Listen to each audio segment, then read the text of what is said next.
कर देने वाली थी। जब इस पर रिसर्च की गई तब सामने आया कि ये सभी पेंटिंग्स इन चट्टानों पर तकरीबन 10,000 सालों पहले तराशी गई थी। लेकिन इन्हें तराशने वाले कौन थे ये अभी तक पता नहीं चल पाया। हमारा इतिहास हमें यही सिखाता आया है कि जो भी लोग इस धरती पर 10,000 सालों से पहले रहा करते थे उन्हें हम हंटर गैदरर्स या फिर आसान शब्दों में आदि मानव भी कह सकते हैं। लेकिन सवाल ये उठता है कि क्या वो आदि मानव इतने ज्यादा समझदार थे कि इन चट्टानों को ही उन्होंने उधेड़ कर रख दिया। ये सभी पेंटिंग्स अभी तक वैज्ञानिकों को इसलिए नहीं मिली क्योंकि ये गहरी मिट्टी के नीचे दबी हुई थी। लेकिन अब मिट्टी हट चुकी है और अब वैज्ञानिक इसे समझने में लगे हुए हैं। इनमें से ज्यादातर पेंटिंग्स उस समय के जानवरों की हैं। लेकिन यहाँ एक सवाल जो किसी को समझ नहीं आया वो ये कि इन पेंटिंग्स में ज्यादातर पेंटिंग्स उन जानवरों की हैं जो कि उस समय अफ्रीका में पाए जाते थे।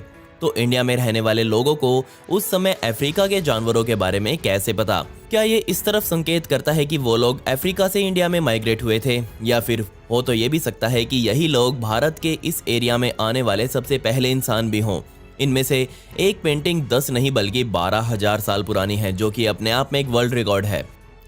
बेशक जेरूसलम में बना बिब्लिकल जू बहुत सारे जानवरों को देखने के लिए बहुत अच्छी जगह है, लेकिन यहाँ आपको कुछ ऐसे जानवर भी मिलेंगे जिन्हें आपको नहीं देखना चाहिए। जी हाँ, मैं यहाँ बात कर रहा हूँ खास तौर पर टॉड्स की। और इन्हीं टॉड्स को पूरी दुनिया में सबसे पहली बार तकरीबन 4,000 सालों पहले बहुत खास तरह के बनाए गए ताबूतों में दफनाया गया था।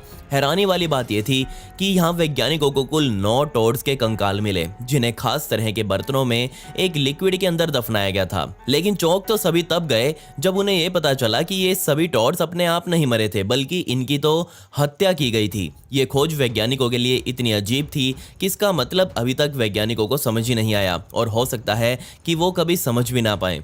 इसके अंदर जो लिक्विड मिला उसके अंदर खजूर होने के भी संकेत पाए गए। और सोचने वाली बात यह है कि यहाँ खजूर कब से उगने लगे। वैज्ञानिकों का मानना है कि इस तरह के टॉड्स को उस समय मरने वाले इंसानों के साथ दफनाया जाता था। लेकिन जब वैज्ञानिकों ने इसके आसपास खुदाई करी तो उन्हें यहाँ टॉड्स के अलावा किसी इंसान का कंकाल तो दिखाई ही नहीं दिया। तो अब सवाल यह है कि क्या उस समय मेंढक लोगों के लिए इतने स्पेशल होते थे कि उनके मरने पर उन्हें मकबरों में दफनाया जाता था? अगर इसका जवाब हाँ है तो यहाँ एक सवाल और ये है कि वो मेंढक इतने स्पेशल थे तो उनकी हत्या क्यों की गई? ये आज भी एक बहुत बड़ा रहस्य बनकर हमारे सामने बैठा हुआ है।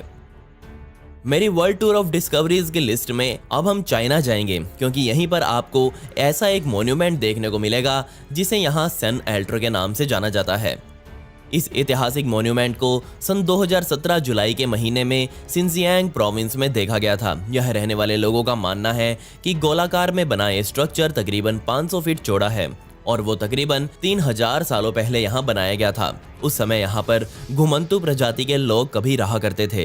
हैरानी वाली बात यह थी कि जो पत्थर इस सन एल्टर को बनाने में इस्तेमाल किया गया है वो यहाँ लोकल नहीं मिलता। वैज्ञानिकों का यह अंदाजा है कि ये लोग उस समय सैकड़ों या हजारों मीलों दूर से इन पत्थरों को यहाँ ढोकर लाए थे।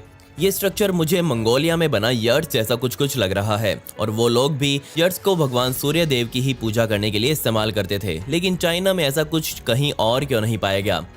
इस सन एल्टर की ये बात तो साफ हो गई कि जब इस जगह पर सिल्क रोड बनाया गया था तब से हम मानते आ रहे थे कि यहाँ इंसानों के कदम पहली बार पड़े थे, लेकिन हम गलत थे। यहाँ तो बहुत लंबे समय पहले ही लोग आकर अपनी सभ्यता बनाकर जा भी चुके हैं। अगर इस क्षेत्र के आसपास की बात करें तो सिल्क रोड की वजह से ही ये जगह तकरीबन 2200 सालों पहले बसाई गई थी, लेकिन हम गलत थे। यहाँ तो पहले ही लोग आकर जा भी चुके हैं। ये कहा जाता है कि अगर आप किसी को अच्छे से जानना चाहते हैं तो उनके जूते पहनकर थोड़ा घूम लीजिए। तो तांजानिया में बने ओल्ड न्यू लेंगाई नाम के इस वोल्केनो के बराबर में इन फुटप्रिंट्स के बारे में हम क्या समझ सकते हैं? इन फुटप्रिंट्स को मई 2019 में पहली बार देखा गया, और शायद आप विश्वास न करें लेकिन यहाँ कुल टोटल 400 इंसानी पैरों के निशान देखने को मिले।